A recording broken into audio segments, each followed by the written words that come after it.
Halo kelas, how are you?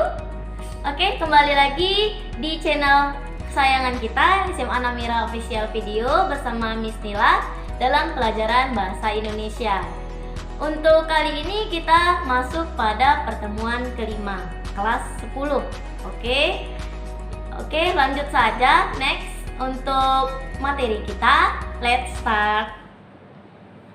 Untuk materi kelas 10 kita masih membahas teks biografi, yaitu bagian kedua. Untuk kali ini kita membahas bagian-bagian dalam biografi serta pola penyajian biografi. Dalam bagian-bagian biografi terdapat orientasi, terdapat kejadian-kejadian penting serta komentar atau kesimpulan penulis. Untuk orientasi terdapat pengenalan tokoh secara umum, itu meliputi biodata tokoh, latar belakang keluarga, serta riwayat pendidikan tokoh.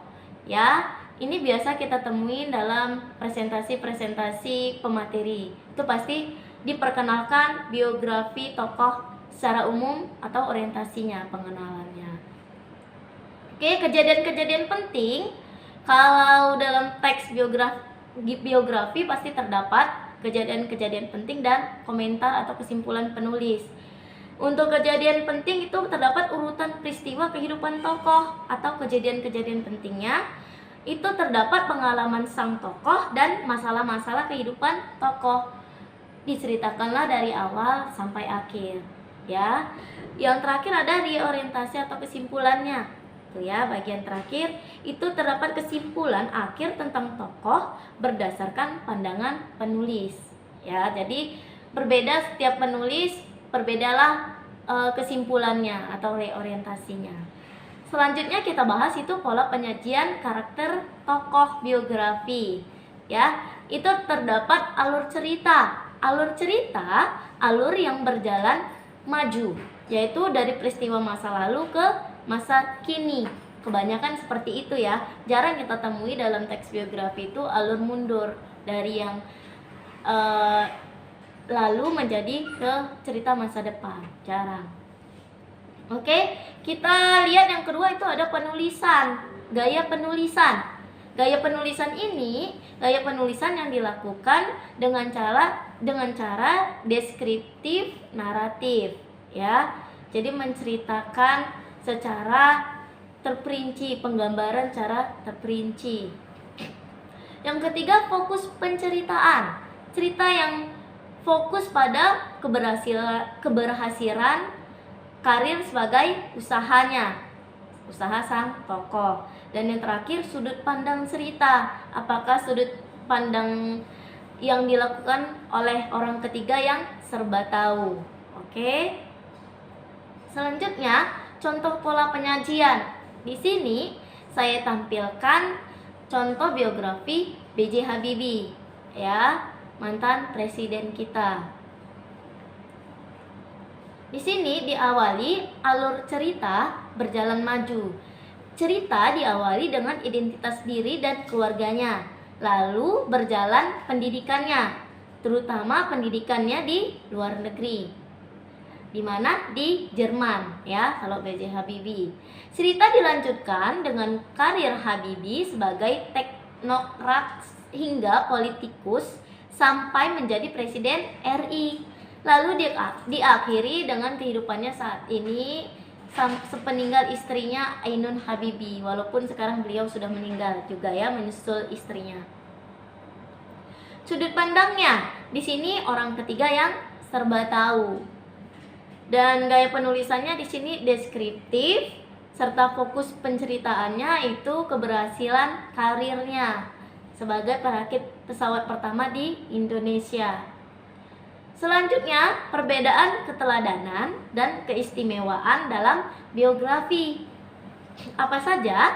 Keteladanan merupakan sikap-sikap terpuji yang tergambarkan dalam biografi dan patut diteladani atau dicontoh oleh pembaca.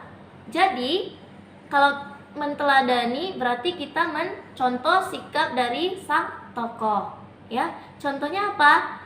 Keteladanan B.J. Habibie Satu, memiliki daya juang dan semangat untuk belajar yang sangat tinggi.